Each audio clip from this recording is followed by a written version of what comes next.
Moving forward, MCQ number 13. MCQ number 13 says what's an example of a nudge theory in when applied to prevention of tax evasion. So whenever we're talking about a nudge theory, we know that the nudge changes behavior of people without forcing them, right? So if you want to prevent them from tax evasion, which example would qualify as a nudge theory? A says employing an extensive administration. So when you're employing extensive administration system, that's not nudge, you are enforcing it. So it cannot be A. B says imposing heavy penalties. So if you're imposing heavy penalties, again, that's coercion. C says providing information to taxpayers about the undesirable effects of tax evasion. So you're trying to warn them that what could happen if they prevent payments from taxes, right? So that's nudge theory. So for 13, we'll shade in C as the correct answer.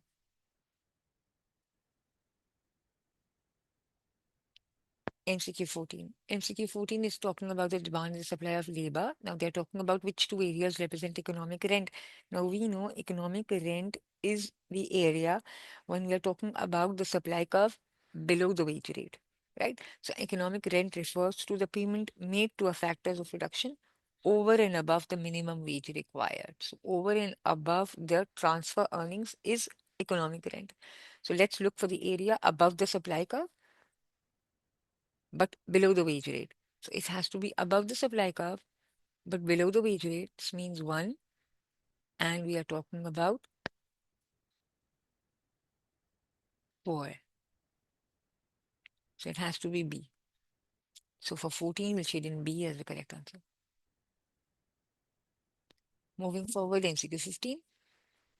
MCQ 15 talks about the government sector or the foreign trade. The marginal propensity to consume is zero point 0.6. Now they're saying the equilibrium level of national income is 10,000 million and the full employment level of national income is 15,000 million. How much would the investment have to increase to achieve full employment? Now we want to determine the increase. So the increase in income was by $5,000 million. And we know K is equals to 1 upon 1 minus MPC, which is equals to 1 upon zero point 0.4 then. It would be 2.5. And then when we multiply, we'll divide this 5,000 by 2.5. It would be $2,000 million,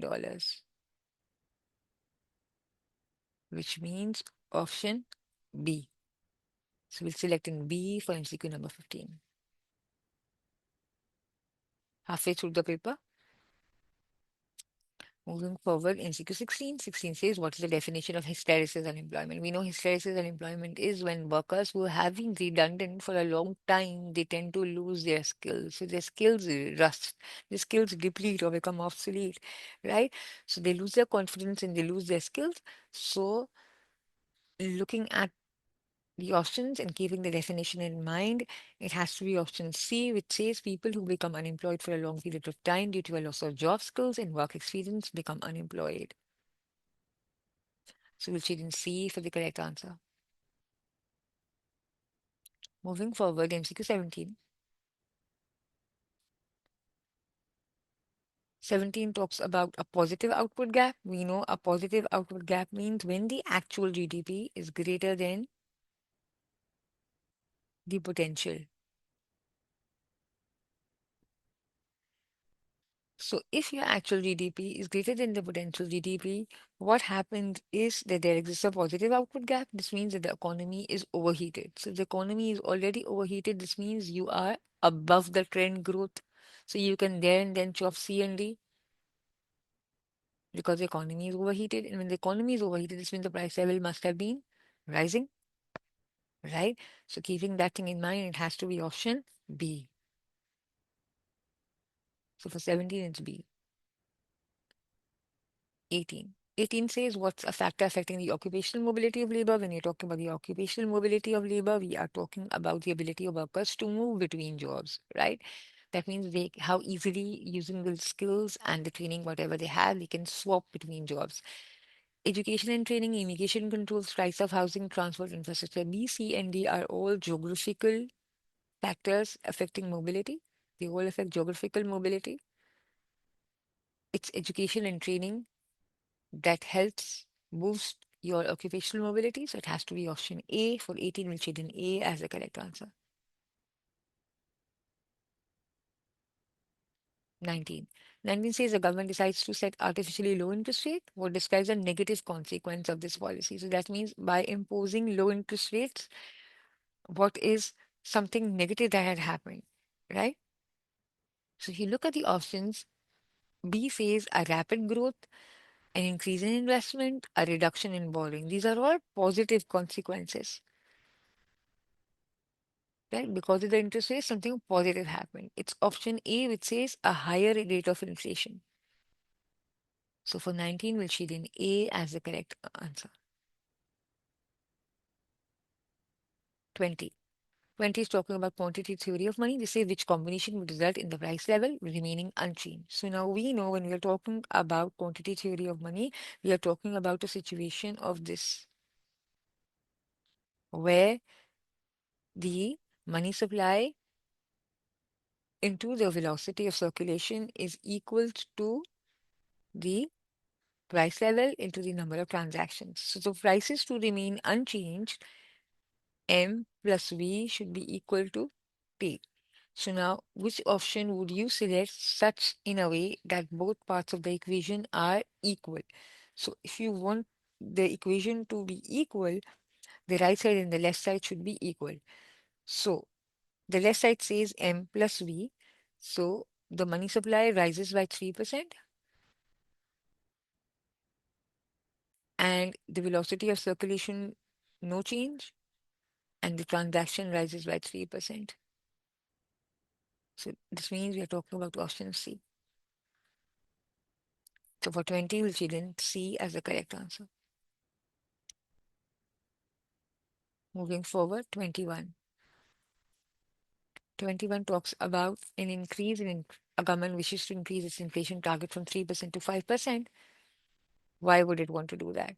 So a higher inflation target is actually allowing the government to increase its aggregate demand and to increase its expansionary fiscal policy, right?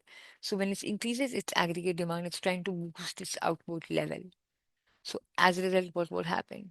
Unemployment would fall because producers would be then producing more, increasing their scales of operation, hiring more labor.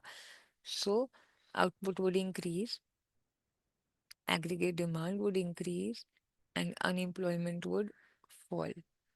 So why would it want to do that? Because it wishes to reduce unemployment. So for 21, it's D. Moving forward, MCQ 22 says what would be a macro policy objective by a government in a developed economy? Macro objectives are objectives such as economic growth. When we talk about inflation, we talk about sustainability. B, C, and D are micro objectives. It's improving sustainability when you want to ensure that you are utilizing resources in such a way that the current consumption does not destroys it for future generations, right? So future generations, future safeguarded as well. That's sustainability. That's a macro objective. So for 22, we'll shade in A as the correct answer. Moving forward, MCQ 23 says our economy is already at its natural rate of unemployment. That means there would be frictional unemployment only. Under which circumstances would an increase in government spending further aimed at reducing unemployment would contradict with the objective of low inflation? So now do you think if the government is further trying to reduce its level of unemployment beyond the natural rate of unemployment, so under which situation would the low inflation objective be in contradiction with this? So if you look at it, the economy was already at the natural level of unemployment. If its further reduction would push the aggregate demand beyond the productive capacity. So if the inflation expectations remained unchanged, the unemployment can fall before inflation rises, right? So then it would be in conflict with low inflation. So for 23, it has to be A. Moving forward, MCQ 24. Now, if an economy is importing a large proportion of raw materials and the exchange rate falls, what happens? The imports get expensive and the exports get cheap. So the first aim was that the exports.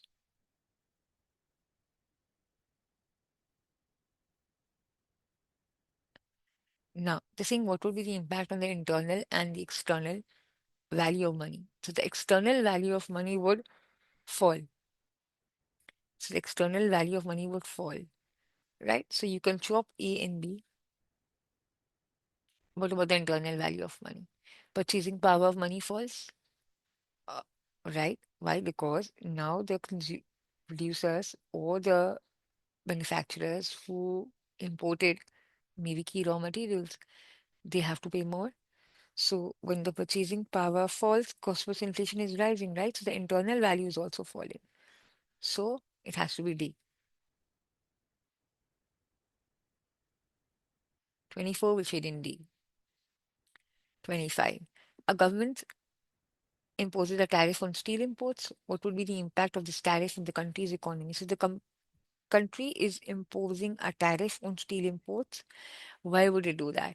Basically, tariffs are usually imposed in order to protect your local industries, in order to protect your domestic industries, right? So there would be less competition, and as a result, they would tend to then become less efficient. So their efficiency is going to reduce.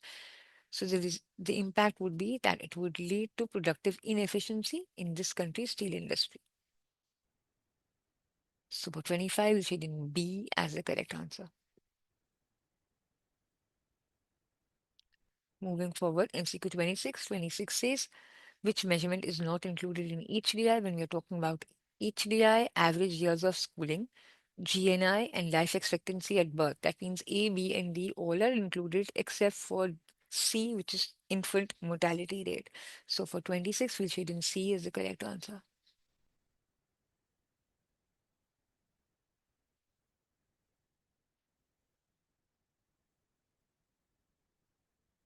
Moving forward, MCQ 27. 27 is displaying us a reverse J curve, and they're talking about a revaluation. Now, when a revaluation happens, the intention is that it wanted to reduce the size of its current account surplus, but it would take time for the quantity to adjust.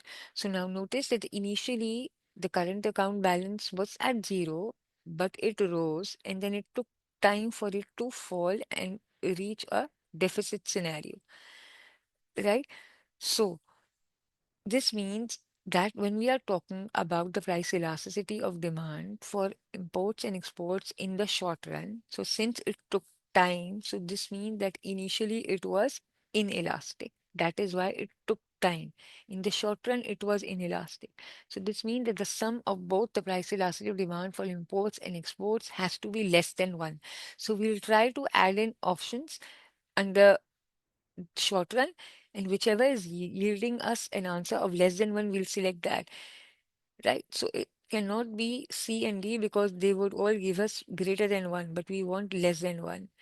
So it either has to be A or B. But what about the long run? In the long run, it was elastic. That is why it fell, right? So if it was elastic, it had to be greater than 1. So when we'll add in zero point 0.8 and zero point 0.8 over here, it will give us an answer of 1.6, but over here it will give us an answer of zero point 0.8. So this means it has to be option B, inelastic in the short run, less than 1, giving us answer of zero point 0.8, and elastic in the long run, giving an answer of greater than 1. So this means we'll shade in B for MCQ 27. 28. What is not a function of the IMF? When we are talking about the IMF, IMF deals with long term development projects, it deals with supporting financial assistance, right? So it would not go about providing funds for a water purifying plant in a developing country. This is not a function of the IMF. So for 28, we'll shade in C. 29. 29 is talking about the domestic supply and the domestic demand before and after the tariff. Now, before the tariff, this was the amount of imports, the difference between the domestic supply and the domestic demand. But after the tariff was removed, the price fell and there was an increase by this amount. So they're asking what was the net gain? This region and this region. That means W and Y. This means option D. So for 29, we'll shade in D. Moving forward, MCQ 30. MCQ number 30 says, what is most likely to prevent a developing country from achieving economic development? So, economic development, what would be preventing it? Now, notice the options: increase allocation of resources, increase tax allowances, investing in research and development, decision of developed countries to increase quotas for goods. All would not prevent, rather, it would boost. So it cannot be A, it cannot be C, it cannot be D. It's B, where increase government legislation, where the government is trying to impose excessive employment protection. It could discourage labor from getting hired. It's reducing labor market flexibility, slowing economic development. So it is B for MCQ number 30.